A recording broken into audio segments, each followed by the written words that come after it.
Assalamualaikum warahmatullahi wabarakatuh. Alhamdulillahillazi arsala rasulahu bil huda wa dinil haqq liyuzhirahu 'ala ad-dini kullih wa kafa billahi shahida. Asyhadu an la ilaha illallah wa asyhadu anna Muhammadan abduhu wa rasuluh. Allahumma salli wa sallim ala hazan nabiyyil karim wa ala alihi wa sahbihi wa man tabi'ahum bi ihsanin ila yaumiddin. Rabbi syrah li sadri wa yassir li amri wahlul 'uqdatan min lisani yafqahu qawli, amma ba'd. Yang dimuliakan sidang penonton muslimin dan muslimat yang dimuliakan Allah Subhanahu wa taala sekalian. Alhamdulillah, pada malam ini kita sambung kembali daurah kitab Isra' wal Mi'raj, hubung kaitnya dengan gerakan Islam masa kini. Dan saya percaya tuan-tuan muslimin muslimat yang memiliki buku ini boleh rujuk sambungan pada muka surat 26, sambungan daripada siri yang ke-6 semalam. Semalam kita membicarakan soal keyakinan, iaitu meyakini janji-janji Allah dalam kita bergerak berdasarkan kepada matan peristiwa Isra' dan Mi'raj. Nabi sallallahu alaihi wasallam telah dibawa oleh Allah Ta'ala untuk melihat secara mata kasar, secara pandangan diri Rasulullah sallallahu alaihi wasallam sendiri, melihat benarnya janji-janji Allah yang sebelum daripada itu dijanjikan oleh Allah Ta'ala dengan janji-janji akhirat. Dan kita sebut semalam bahawa meyakini masa depan perjuangan Islam itu adalah merupakan perkara yang sangat penting di dalam mengukuhkan pendirian dan istiqamah dengan perjuangan dan menghalang kita daripada tercecer daripada perjuangan dan seterusnya merasa lesu dan lemah. Baik, untuk itu kita sambung sedikit. Bismillahirrahmanirrahim. Mereka yang tidak mempunyai iman, perenggan yang kedua muka surat 26.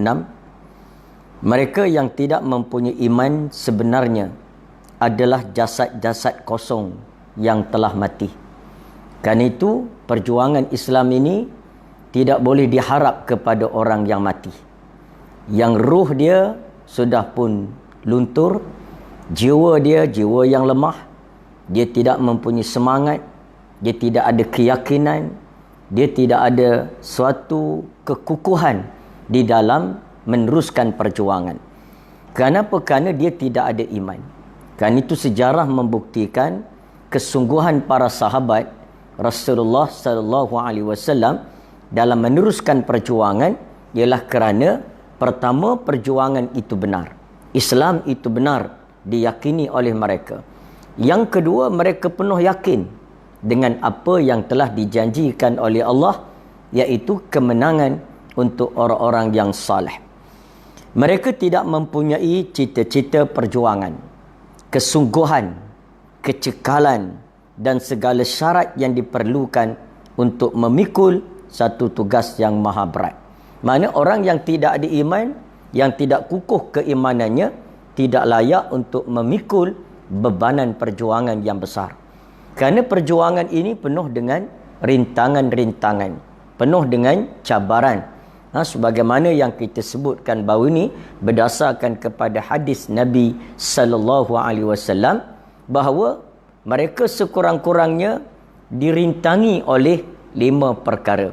Orang kafir yang sentiasa memeranginya, munafikin yang sentiasa mencari peluang untuk mengalahkannya, syaitan yang tidak pernah berdiam diri untuk menyesatkannya, dunia yang selalu memperdayanya, dan kemudian hawa nafsunya yang selalu ingin mengalahkannya.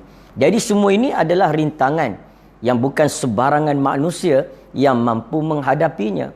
Ada orang mampu menghadapi orang kafir, tapi tidak mampu menghadapi halangan nafsunya.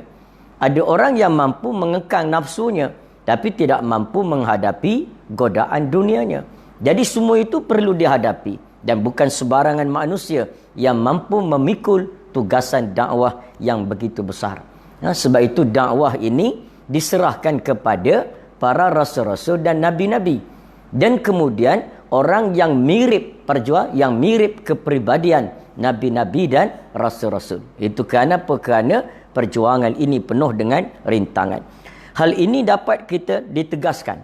Perkara yang sama ditegaskan oleh Al-Ustaz Mustafa Masyhur di dalam kitabnya Nahwajilun Muslim, di mana beliau menyatakan di antara masalah yang paling penting dan utama dalam membantu para pemuda Islam untuk terus tabah dalam meneruskan perjalanan di sepanjang jalan dakwah tanpa mundur, tanpa berdiam diri atau berpaling ke belakang, ialah permasalahan iman. Maknanya kalau dia ada iman, dia tidak akan undur ke belakang, walau apa pun yang berlaku di hadapan dia. Lepas itu kita lihat para sahabat-sahabat muhajirin ketika perang Badar, mereka sanggup berperang dengan kaum keluarga mereka sendiri yang masih jahiliah, yang datang mewakili tentera kufar Quraisy dan golongan-golongan kufar Mekah memerangi mereka. Kalau kita lihat bagaimana mereka berdepan dengan bapa saudara berperang lawan anak saudara, anak membunuh bapa, bapa berdepan dengan anaknya. Semua ini bukan sebarangan, memerlukan kekentalan, keyakinan sungguh dalam meneruskan perjuangan itu. Jadi iman adalah merupakan perkara yang sangat penting. Kan itu kita lihat di dalam firman Allah Ta'ala berkenaan dengan orang-orang yang beriman. Walamma ra'al mu'minuna al-ahzab qalu haza ma wa'adana Allah wa rasuluh wa sadaqallahu wa rasuluh wa ma zadahum illa imanan wa taslima. Tatkala orang-orang mukmin melihat tentera-tentera Ahzab, bila mereka melihat tentera Ahzab maknanya gabungan parti-parti. Bagaimana parti-parti, kumpulan-kumpulan yang ramai datang memerangi golongan Islam di Madinah. Terdiri daripada kabilah Quraisy, kabilah Ghatfan, kabilah Murrah, kabilah Fuzarah, berbagai-bagai kabilah, dan termasuk kerjasama golongan-golongan munafik yang tinggal di kota Mekah, di kota Madinah.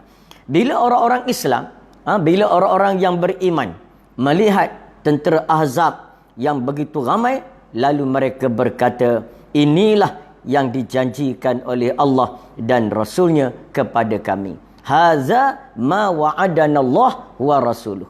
Inilah yang dijanjikan oleh Allah dan Rasul kepada kita sekalian. Apakah janjinya? Yaitu perjuangan ini kamu akan berdepan dengan gerombolan musuh yang besar, yang bergabung kerana golongan kafir dan kabilah-kabilah kafir. Walaupun mereka berbagai-bagai agama, kepercayaan, sebagaimana golongan kufar yang ada pada hari ini. Ada golongan kufar Kristian, ada golongan kufar Buddha, Hindu dan sebagainya. Ada golongan dan berbagai-bagai lagi ism yang menganut berbagai ism. Ada yang menganut ism sosialism, komunism, sekularism dan berbagai-bagai ism. Walaupun kita melihat mereka itu berbagai-bagai pegangan dan kepercayaan, hakikatnya apabila memerangi Islam, mereka semua akan bersatu dan bersama. Ini perlu diinsafi oleh gerakan Islam, oleh jamaah Islam dan oleh umat Islam. Kenapa? Kerana golongan musuh itu bila mereka berdepan dengan orang-orang Islam, mereka akan bersatu. Ketika itu tidak ada lagi perbezaan kepercayaan. Yang mereka hadapi ialah menghadapi tentera Nabi Muhammad sallallahu alaihi wasallam, menghadapi tentera muslimin dan golongan-golongan yang beriman. Ini janji daripada Allah Ta'ala. Janji daripada Allah Ta'ala. Kerana itu kita orang Islam, golongan-golongan muslimin dan beriman, kena kukuhkan persaudaraan itu. Persaudaraan mesti diperkukuhkan seboleh yang mungkin. Sebarang perkara yang membawa kepada perpecahan, maka hendaklah dijauhi dan wajib dijauhi. Kenapa? Kerana mengukuhkan persaudaraan umat itu menjadi satu kewajipan dan tanggungjawab yang besar. Maka itu di antara yang dijanjikan oleh Allah. Lalu golongan-golongan beriman apabila melihat tentera Ahzab yang begitu ramai datang memerangi mereka dengan segala kelengkapan perangnya, lalu mereka berkata, inilah janji Allah dan janji Rasul kepada kami. Maha benar Allah dan Rasul. Hal itu tidak menambahkan kepada mereka melainkan keimanan dan kepatuhan penyerahan diri kepada Allah. Ini sifat orang-orang yang beriman. Melihat golongan musuh yang begitu ramai, bukan mereka nak lari, bukan mereka rasa lemah semangat, bukan mereka merasa takut. Bahkan Allah menyatakan sifat orang yang beriman itu sifat orang yang beriman itu apabila mereka diuji dengan diserang oleh musuh dan berbagai-bagai halangan, maka akan menambahkan keimanan mereka kepada Allah. Wa ma zadahum illa imana wa taslima. Dan tidak bertambah kepada mereka itu melainkan iman dan bertambah penyerahan diri mereka kepada Allah Ta'ala. Ini pentingnya kepada kita yang kita sebutkan semalam, bahawa golongan Islam, para jamaah Islam dan umat Islam perlu dididik supaya memperkukuhkan iman, kerana halangan perjuangan ini belum lagi berakhir. Selagi tidak berlakunya kiamat, selagi itulah perjuangan ini tidak akan pernah lekang daripada cubaan dan ujian daripada Allah. Ada kala ujian daripada luar dan ada kala ujian daripada dalam. Semuanya adalah merupakan halangan, rintangan yang dijanjikan oleh Allah Subhanahu Wa Taala. Jadi kerana itu kita jangan bersedap diri. Sebab itu kita mesti sentiasa mengikuti program tarbiyah, sentiasa melibatkan diri kita di dalam memperkukuhkan keimanan, mendekatkan diri dengan ibadah kepada Allah, supaya dengan ibadah itu iman semakin cemerlang dan iman semakin kukuh. Kenapa? Kerana halangan akan semakin besar ada di depan perjuangan dan perjalanan Islam ini. Jangan kita rehat, jangan kita bersenang lenang, jangan kita rasa okey kita dah menang, maka kita tak perlu lagi tumpu kepada program-program yang boleh mendekatkan kita kepada Allah. Itu pandangan yang salah. Kenapa? Saat kita bersenang, berlapang, itulah saat untuk kita mendekatkan diri kepada Allah Ta'ala. Baik, dari segi matan dalam Isra' dan Mi'raj yang digambarkan kepada kita melalui hadis-hadis yang sahih yang saya sebutkan dan paparkan dalam buku ini, antaranya ialah Nabi SAW pada detik-detik awalnya dalam meneruskan perjalanan Isra' wal Mi'raj, Nabi telah dibedah dadanya oleh Jibril alaihissalam. Dan dalam peristiwa dalam matan yang kita baca baru ini, dada Rasulullah telah dibedah dan dimasukkan ilmu dan iman. Apakah perlunya ilmu? Kalau kita kaji dari segi falsafah dan hikmahnya, apa perlu lagi bekalan ilmu kepada Nabi? Kerana yang pertama, sedangkan perjalanan itu jemputan daripada dan urusan Allah sendiri. Bahawa perjalanan Nabi itu jemputan Allah. Dan kemudian Nabi pula dibimbing oleh Jibril alaihissalam. Apalagi perlu kepada ilmu. Apalagi perlu kepada adanya ilmu. Maka ini adalah merupakan peristiwa besar yang mengandungi pelajaran. Sesungguhnya peristiwa ini benar-benar memberi kesedaran kepada kita bahawa persiapan awal untuk para pejuang Islam sebelum meneroka perjalanan yang lebih jauh, hendaklah benar-benar memiliki kefahaman dan ilmu bagi memungkinkan mereka berjaya mencapai cita-cita dan matlamat perjuangan. Jadi bila Nabi SAW dibedah oleh Allah dadanya, dimasukkan ilmu dan iman, menunjukkan itulah keperluan umat ini. Kalau nak sampai ke Baitul Maqdis dan umat ini nak sampai ke Sidratul Muntaha, mendekatkan bertemu dengan Allah di hari akhirat nanti, maka perjalanan umat ini mesti bermula dengan pembedahan dada dan diisikan dengan ilmu. Kenapa? Kerana bila tiba di hadapan Allah Ta'ala, yauma la yanfa'u malun wala banun illa man atallaha biqalbin salim. Dan di mana Allah Ta'ala menyatakan pada hari itu, yakni pada hari akhirat, tidak ada manfaat lagi harta benda yang banyak, anak pinak yang ramai, pengaruh yang luas, melainkan orang yang datang kepada Allah dengan sekeping hati yang sejahtera. Ini menunjukkan bahawa hati itu yang dibersihkan, hati itu yang dibawa ke hadapan Allah Ta'ala. Qalbin salim itu apa? Ulama-ulama mufassirin menyatakan salimah ayat salimah minasyirki, sejahtera, suci daripada syirik. Makna orang yang boleh bertemu dengan Allah di hari akhirat. Sebagaimana Nabi daripada Mekah sampai ke Baitul Maqdis boleh bertemu dengan Allah. Kenapa? Kerana dada Nabi telah dibedah. Nabi telah diberikan ilmu. Nabi telah dimasukkan ke dalam dada Nabi iman. Maka begitu juga umat ini. Umat ini tidak akan sampai di hadapan Allah menerima segala nikmat daripada Allah, diredai oleh Allah, kecuali umat ini membedah dadanya. Kerana pada hari itu harta benda yang banyak tidak bermanfaat, anak pinak yang ramai tidak bermanfaat, melainkan orang yang datang ke hadapan Allah biqalbin salim, dengan membawa hati yang sejahtera. Sejahtera daripada syirik kepada Allah. Tidak menganut ideologi sesat. Tidak menganut i'tiqad yang sesat. Tidak menganut akidah yang sesat. Bahkan hanya beriktikad dengan i'tiqad yang benar, iaitu akidah yang sahihah di sisi Allah Ta'ala. Dan ada lagi ulama menyatakan qalbin salim, mana hati yang bersih, ay minal mazmumah, daripada segala sifat-sifat yang mazmumah. Tidak ada syirik, tidak ada iri hati, tidak ada hasad, tidak ada dengki, tidak ada tamak, tidak ada segala bentuk-bentuk kerosakan hati. Maka dengan kerana itu kita mesti membersihkan hati. Sebagaimana Jibril cuci dada Nabi, maka kita mesti mensucikan, menyuci dada kita. Dibedah dada ini. Mana seolah-olah kita datang ke hadapan guru, ke hadapan syekh-syekh, ke hadapan para alim ulama. Kita buka dada kita. Isikanlah apa yang nak diisi ke dalam dada saya yang bersifat ilmu dan iman. Ini kenapa? Kerana nanti kita tidak akan selamat dalam perjalanan dunia, iaitu gambaran pada Isra', dan tidak akan selamat dalam perjalanan akhirat, gambaran kepada Mi'raj, kecuali memulakan pembedahan dada. Para duat hendaklah benar-benar faham mengenai hakikat seruan mereka. Jadi makna perjuangan ini, perkara yang pertama, para duat hendaklah faham. Dia kena faham agama dia. Bagaimana kita nak berjuang dengan tak faham agama kita sendiri? Bagaimana kita nak berdakwah, mengajak manusia faham agama sedangkan kita tidak faham?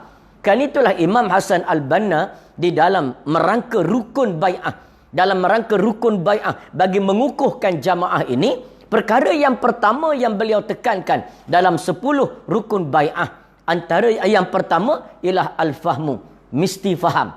Makna kalau tak faham, kena faham perjuangan ini. Sebab itu saya sebutkan pada awal pembacaan dan daurah kitab ini, kita bergerak bukan berdasarkan semangat semata-mata. Semangat itu juga penting. Tetapi yang menjadi asas kepada perjuangan itu mesti faham. Kita mesti faham perjuangan itu. Mengapa perlu ditentang musuh-musuh Islam? Mengapa perlu dirombak, ditentang ideologi itu, ism itu, fahaman itu? Kita perlu faham. Contoh ni zaman kita sekarang. Betapa berleluasanya fahaman liberalism ataupun liberalisme yang begitu luas yang berlaku dalam dunia kita sekarang. Ini perlu ditentang oleh pendakwah-pendakwah Islam, oleh para ulama. Di samping kita membincangkan dalam perkara-perkara fikrah-fikrah, pahaman-pahaman yang menyesatkan, yang berlawanan dengan akidah Ahlussunnah wal Jamaah, yang terdiri daripada pahaman Qadariyah, Jabariyah, Mujassimah dan sebagainya. Maka kita sekarang berdepan dengan satu ancaman ideologi dan ism baru. Antaranya ialah liberalism. Maka para ulama perlu study apa dia liberalism. Bagaimana dia boleh muncul? Siapa yang mengasaskan dia? Apa prinsip liberalism itu? Apa matlamatnya? Di mana duduk jatuhnya? Ini perlu dipelajari. Perlu dipahami, sebab kita sekarang berdakwah nak menolak segala bentuk pahaman yang sesat. Maka kalau kita tidak memahami kesesatan mereka, bagaimana kita nak menentang mereka? Jadi sebab itu sangat perlu kita faham. Kan itu Imam Hasan Al-Banna menyebut tentang perkara rukun yang pertama, al-fahmu. Selepas daripada itulah baru datangnya al-ikhlas, al-amal, al-jihad, at-tahdiyah, at-ta'ah, as-sabat, at-tajarrud, al-ukhwah, as-siqah dan sebagainya. Itu kerana apa? Kerana perkara yang pertama ialah al-fahmu. Jadi kena faham. Jadi sebab itulah semua anggota gerakan Islam, semua para doanya, para amilinya, mereka perlu memahami dakwah ini. Mereka perlu faham. Jadi kena bedah dada masing-masing. Masukkan ilmu, masukkan iman. Walau setinggi mana pangkat kita dalam jamaah, dalam parti, jangan malu nak duduk di hadapan ulama. Walaupun ulama itu dari segi ranking dalam partinya hanya AJK kawasan, AJK cawangan sahaja, ataupun dia tak ada apa-apa jawatan, tapi dia adalah merupakan ulama yang amanah dengan ilmu dia, maka jangan segan. Walaupun kita ada pangkat yang tinggi dalam jamaah, dalam parti, dalam gerakan, jangan segan untuk berada di dalam majlis ilmu. Biar kita jadi khadam kepada ilmu, biar kita jadi khadam kepada para alim ulama. Adapun tugas kita dalam parti, dalam jamaah, itu tugas kita yang perlu kita tunaikan. Tapi di sana juga kita perlu memahami ilmu. Kenapa? Kerana kalau tidak ada sifat tawaduk, ilmu tidak akan masuk dalam hati. Orang yang ada sifat sombong, nak cari ilmu tapi sombong, dia tak akan dapat ilmu.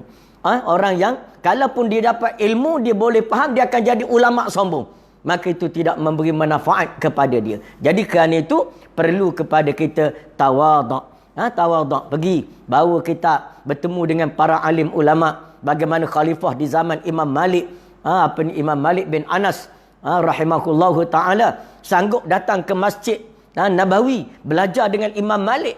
Pada asalnya dia mengutuskan utusan supaya menjemput Imam Malik datang ke istana. Imam Malik kata ilmu itu didatangi, bukan mendatangi. Lalu khalifah datang bertemu dengan imam, berada dalam majlis Imam Malik. Khalifah nak duduk di atas hamparan permadani seorang khalifah. Lalu Imam Malik berkata, saya tidak akan menyampaikan ilmu dalam keadaan kita tidak sama rata duduk. Lalu khalifah duduk bersama dengan murid-murid yang lain. Ini menunjukkan apa? Ketegasan dalam menyampaikan ilmu. Ilmu mesti tawaduk, baru kita akan memperolehinya.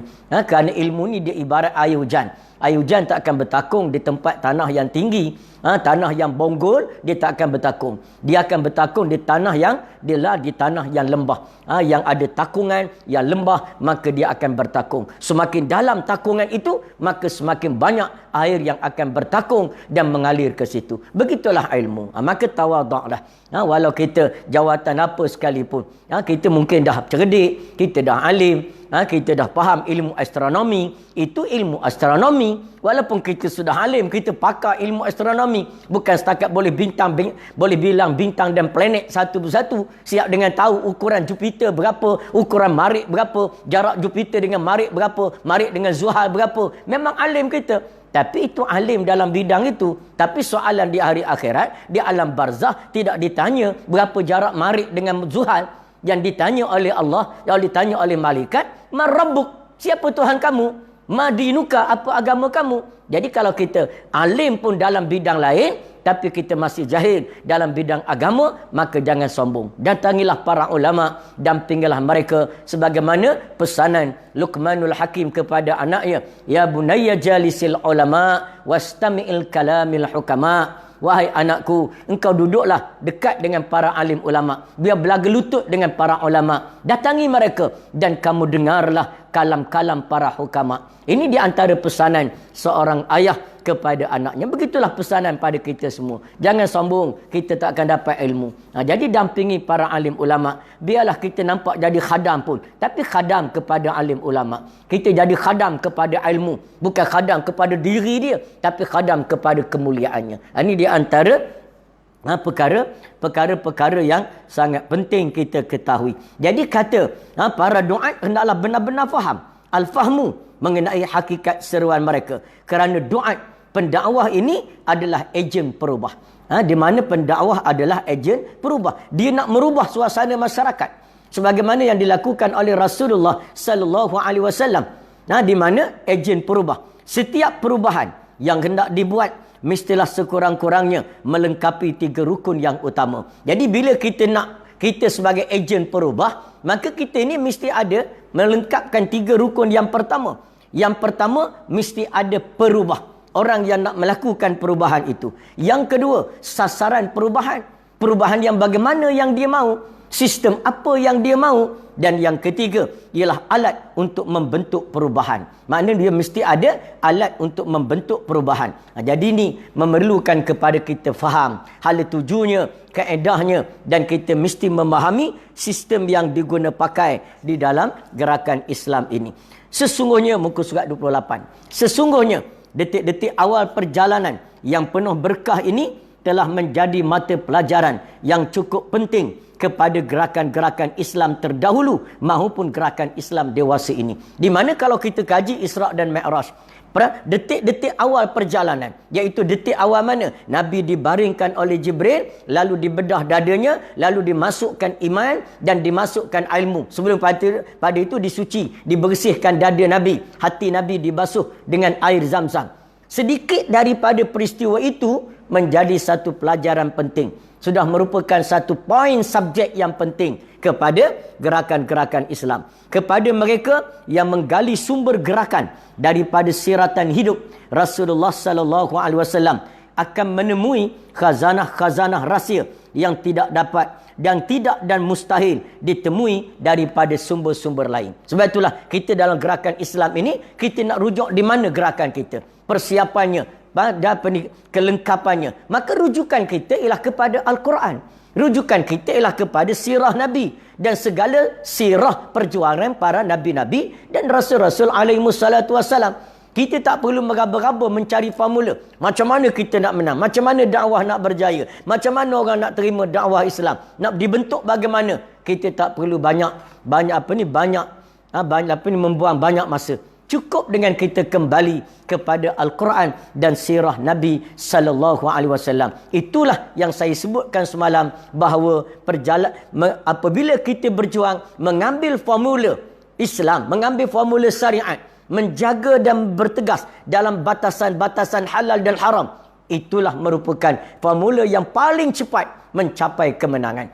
Pegang formula yang paling cepat mencapai kemenangan. Jadi kita tak perlu menggadaikan masa yang panjang dengan mencari idea-idea lain yang kononnya lebih dekat, lebih membuka minda, lebih membuka jalan ke arah kemenangan, lebih merupakan shortcut untuk mencapai kejayaan. Tidak. Cukup dengan kita berpegang kepada kitab Allah, sunnah Rasul dan pengalaman-pengalaman gerakan Islam yang dirujuk kepada sirah Nabi SAW. Itulah jalan yang paling singkat untuk mencapai kemenangan. Jadi makna jangan terpedaya sehingga kita meninggalkan sumber yang suci, Quran dan hadis, mencari sumber-sumber lain.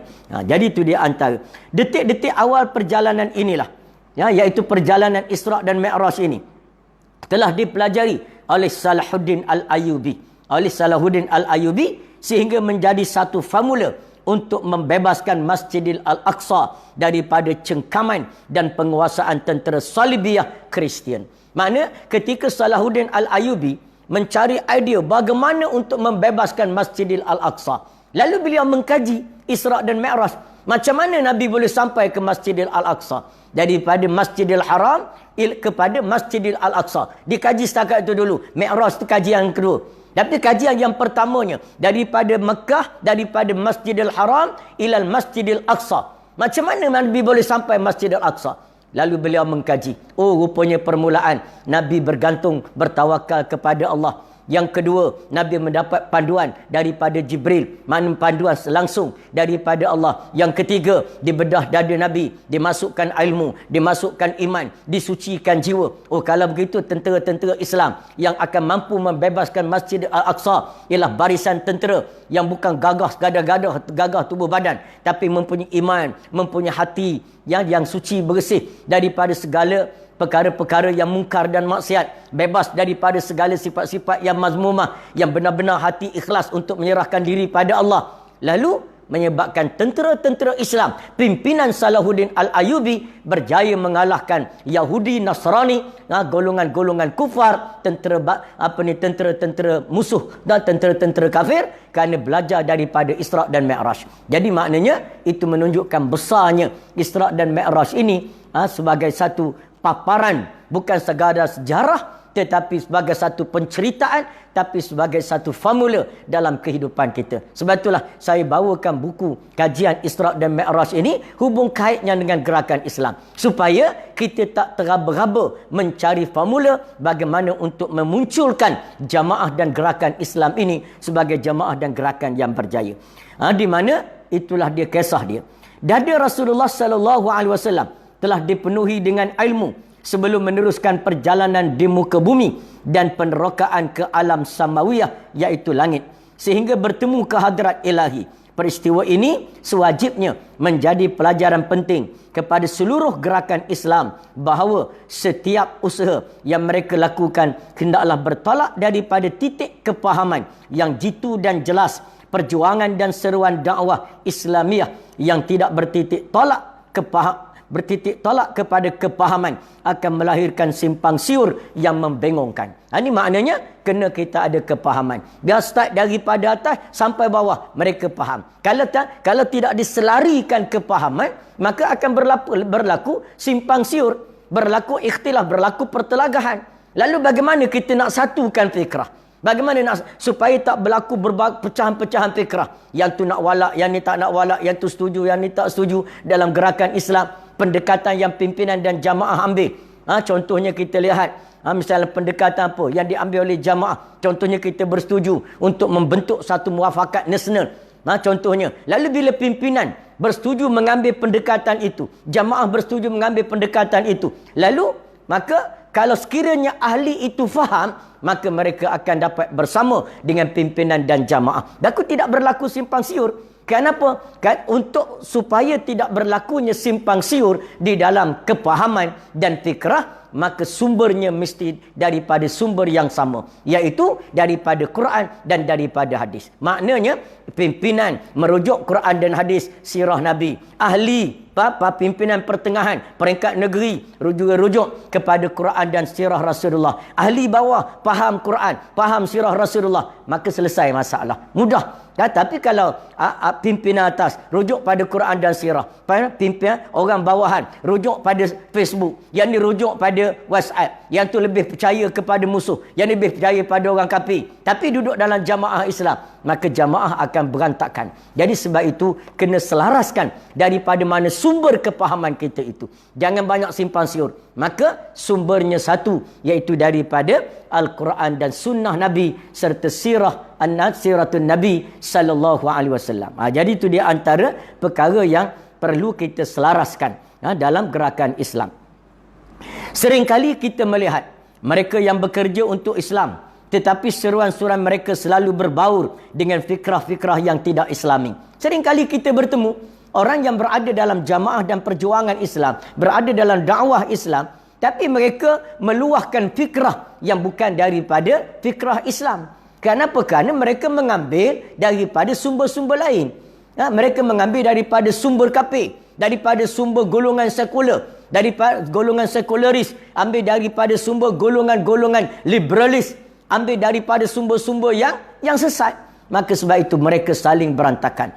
Jadikan itu, usah kata jamaah dalam sebuah keluarga pun, kalau ayahnya bahan rujukan, bahan bacaan ayah lain, bahan bacaan ibu lain, bahan bacaan anak perempuan lain, bahan bacaan anak laki-laki lain, bahan bacaan rujukan anak-anak kecil lain, maka sudah tentu akan membentuk berantakan dalam rumah itu. Jadi sebab itu kalau rujuk kepada Quran dan hadis sirah Nabi, insya-Allah kita akan bersatu dan kita akan melihat satu agenda besar dalam perjuangan Islam ini. Sebab orang yang nak berjuang untuk Islam, dia mesti mempunyai jiwa yang besar.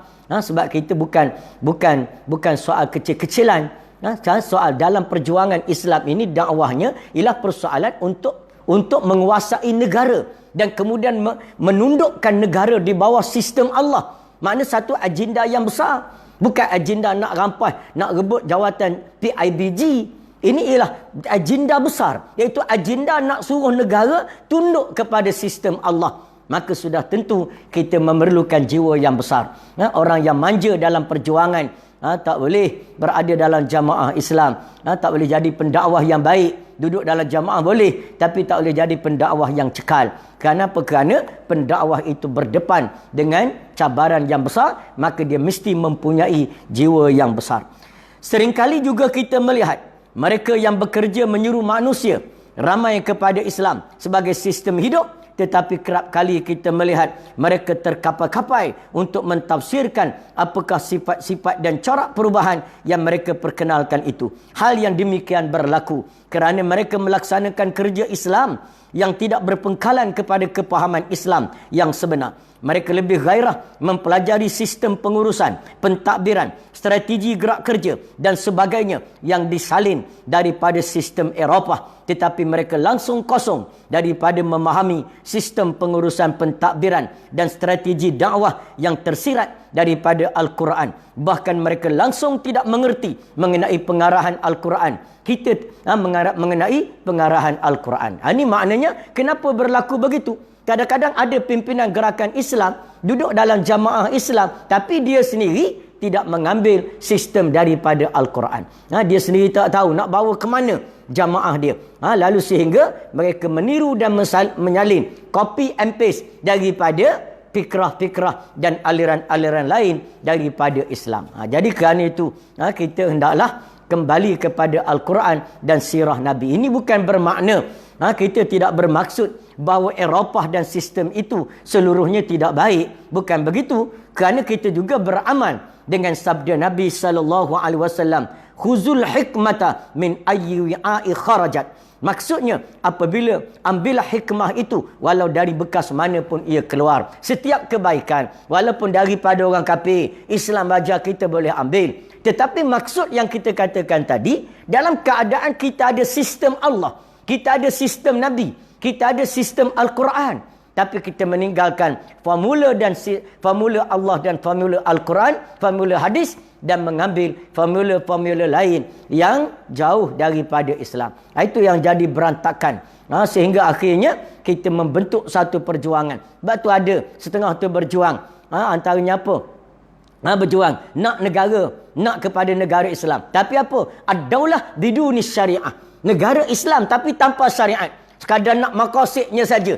Maka itu juga sebahagian tidak ada pelaksanaan syariat dalam negara Islam, maka itu tidak dinamakan negara Islam. Selagi tidak ada pelaksanaan syariat dalam negara itu, letaklah nama negara Islam apa sekalipun, maka dia tak dinamakan negara Islam. Kecuali apabila telah dibentuk syariatnya, digubal dengan syariat Islam, lalu dilaksana dan dikuasakan di dalam negara itu. Jadi itu dia antara natijah perjuangan kita ialah untuk menguasai negara. Itu tujuan berpolitik. Tujuan berpolitik sebagaimana awal-awal lagi saya sebut bahawa untuk memperalatkan politik dalam menundukkan negara dan dunia kepada Allah Subhanahu Wa Taala. Jadi matlamatnya apa? Matlamatnya ialah waqatiluhum hatta la takuna fitnah. Itu matlamatnya, iaitu untuk menjadikan seluruh manusia dan dunia itu semuanya tunduk kepada Allah, taat kepada Allah, pasrah kepada Allah. Jadi untuk menyegerakan, untuk proses menundukkan manusia kepada Allah, maka kita kena ada kuasa politik. Kita kena ada kuasa politik. Dengan politik kita boleh menguatkuasakan peraturan dan arahan supaya manusia tunduk pada syariat Allah dan negara tunduk kepada hukum hakam Allah Ta'ala. Tetapi sikap yang langsung tidak menghiraukan bekalan yang dibekalkan oleh Al-Quran merupakan satu sikap yang perlu diingkari. Dan ini kita dapat lihat dalam tulisan saya itu, iaitu yang sebagaimana yang disebut oleh Said Qutb rahimahullahu ta'ala di dalam kitabnya Ma'alim fit Tariq. Jadi dengan kerana itu, jadi bukan faktor kekurangan tamadun dan kebudayaan duniawi yang menyebabkan generasi pertama dahulu mencedok daripada kitab Allah. Generasi pertama dulu diambil formula daripada kitab Allah dan daripada sunnah Rasul. Bukan kerana mereka tak ada sumber lain, tetapi kerana mereka menyucikan sumber pegangan mereka, iaitu Allah dan Rasul. Jadi itu di antara tujuan kita kembali kepada Quran dan kembali kepada hadis. Kemudian marilah kita menoleh kepada wajah kita pada hari ini. Apakah kita telah mengambil apa yang diambil oleh mereka-mereka yang terdahulu secara bersungguh-sungguh. Dalam gerakan kita pada hari ini, apakah kita telah mengambil apa yang telah menjadi rujukan penggerak gerakan Islam terdahulu? Apakah kita telah mengambil pendekatan yang telah mereka ambil? Maka sesungguhnya amat malang kalau saya katakan bahawa ada pemuda yang menyuruh manusia ramai kembali kepada Al-Quran, tetapi mereka sendiri tidak berminat mempelajari Al-Quran. Ini satu perkara yang malang. Kita mengajak jamaah Islam, mengajak manusia balik pada Quran. Tapi pejuangnya, tapi pekerjanya, para amilinya tidak memahami Al-Quran. Dan bahkan kadang-kadang lebih teruk, tidak tahu nak membaca Al-Quran. Dan itu di antara satu perkara yang sangat malang. Jadi kita jangan membuang masa. Di samping kita menyuruh manusia kembali kepada Al-Quran, maka kita sendiri kembali kepada Al-Quran. Maka menggali rahsia kejayaan umat terdahulu, perenggan berikutnya, bukan bermakna menggali sejarahnya sahaja. Jadi kalau kita nak tahu bagaimana kecemerlangan umat dahulu untuk kita tiru pada hari ini, bukan sekadar gali sejarahnya saja, baca sejarah saja. Nak jadi ahli sufi, sekadar baca sejarah para awliya dalam Tazkiratul Awliya, itu tidak berkesan lagi. Nak jadi seorang ahli fiqh, sekadar baca sejarah para fuqaha, sejarah Imam As-Syafi'i, sejarah Imam Hambali, sejarah Imam Maliki, sejarah Imam Hanafi, sejarah ulama-ulama, sekadar sejarah mereka tidak akan menggerakkan apa-apa. Tetapi hendaklah kita terjun dalam beramal dengannya, hendaklah kita mengambil sedutan daripada ruhnya, sebagaimana yang dikatakan oleh Imam Malik rahimahullahu taala, la yasluhu akhir hazihi al-ummah illa bima saluha bihi awwaluha. Tidak akan baik umat akhir zaman ini, kita umat yang akhir ini tak akan jadi baik melainkan apa yang telah dapat memperbaikkan umat yang terdahulu. Jadi kalau kita nak jadi umat yang baik, ambil balik formula umat yang terdahulu. Insya-Allah bila kita amalkan amalan-amalan umat yang terdahulu, maka kita akan mendapat natijah yang sama dengan apa yang diperolehi oleh mereka. Maka dengan kerana itu, kembali kepada kepahaman Islam yang sebenar, maka Nabi SAW telah dibedah dadanya, diisi dengan ilmu dan iman, ialah untuk mengingatkan kepada kita semua hendaklah menggerakkan perjuangan ini, bergerak di dunia dan untuk mencapai kejayaan di akhirat, ialah dengan kita kembali kepada Al-Quran, kembali kepada ilmu, tawaduk dengan ilmu, dampingi para alim ulama, ambil ilmu daripada mereka, supaya kita dapat mendapat kemuliaan daripada Allah. Insya-Allah, mudah-mudahan kita semua dapat bersama meneruskan dan menghabiskan daurah kita ini, iaitu daurah Isra' wal Mi'raj. Dan insya-Allah kita sekadar 45 minit untuk kita sama-sama berinteraksi melalui online, di mana tuan-tuan boleh rujuk kepada buku ini, dan kalau yang belum ada buku, tuan-tuan boleh membuat pembelian online melalui dalam Facebook saya itu ada link dia. Jadi tuan-tuan masuk link, lepas tu kemudian ikut arahan, dan kemudian buku e-book akan dihantar kepada tuan-tuan untuk menjadi rujukan kepada kita semua. Dan e-book itu boleh dia di photostat. Boleh di photostat. Kemudian ada orang bertanya kepada saya, macam mana kalau di photostat, lepas tu dia cetak, dia jual, kerana dalam tu tidak ada hak terpelihara. Mana hak terpelihara? Maka saya katakan, terpulanglah kepada tuan-tuan. Kalau tuan-tuan mampu untuk cetak, lepas tu jual, tuan-tuan boleh kembangkan dia, itu tak jadi masalah. Kerana yang penting ilmu itu tersebar, tulisan itu dapat dibaca oleh semua orang. Sebab kita bukan nak jual ilmu, kita nak sebarkan ilmu. Jadi sekadar itu sahaja kepada kita semua. Mudah-mudahan Allah Ta'ala merahmati kita. Dampingilah Allah. Jangan lupa untuk bangun malam menajat kepada Allah saat-saat yang getir begini. Jangan kita rasa dah terlepas. Setengah orang tu dia rasa okey dah, rasa lega sikit bila kerajaan umumkan ransangan ekonomi, ada bantuan, ada pertolongan daripada pihak kerajaan. Jangan begitu. Itu ialah tanggungjawab kerajaan. Tanggungjawab kita yang berada dalam kesempitan ialah kembali kepada Allah. Bagaimana yang saya sebutkan pagi tadi, untuk meringankan perasaan kita. Kita ketika menghadapi bala Allah, maka jangan kita lihat pada bala itu, kepada bala, tapi lihat kepada siapa yang memberikan bala dan ujian itu, iaitu Allah. Barulah kita ni tidak akan hilang punca. Jangan jadi macam iblis. Iblis ketika iblis ketika itu bersama dengan para malaikat. Bila Allah Ta'ala kata kepada iblis dan kepada malaikat semua, wa iz qulna lil malaikati isjudu li adama fasajadu illa iblis. Ketika kami, yakni Allah, berkata kepada semua malaikat, termasuklah iblis yang pada masa itu belum nama iblis lagi, baru bernama Azazil, duduk di kalangan para malaikat. Lalu Allah kata pada mereka, sujudlah kamu kepada Adam. Menyebabkan tiba-tiba iblis enggan. Kenapa iblis enggan? Sebab iblis dia melihat kepada objek, dia melihat kepada sasaran suruhan, iaitu usjudu li adama, kamu sujudlah kepada Adam. Lalu iblis melihat Adam. Bila dilihat Adam, dia nampak kekurangan Adam. Khalaqtani min narin wa khalaqtahu min tin. Ya Allah, engkau jadikan aku daripada api, Adam daripada tanah. Macam mana aku nak sujud pada Adam? Jadi itu kesilapan iblis. Kesilapan iblis sebab dia fokus kepada objek yang Allah sebut tu. Usjudu li adama, sujud pada Adam. Bila dia suluh kepada tubuh Adam, sudah tentulah dia akan rasa dia lebih hebat daripada Adam. Tak ada sebab untuk disujud pada Adam.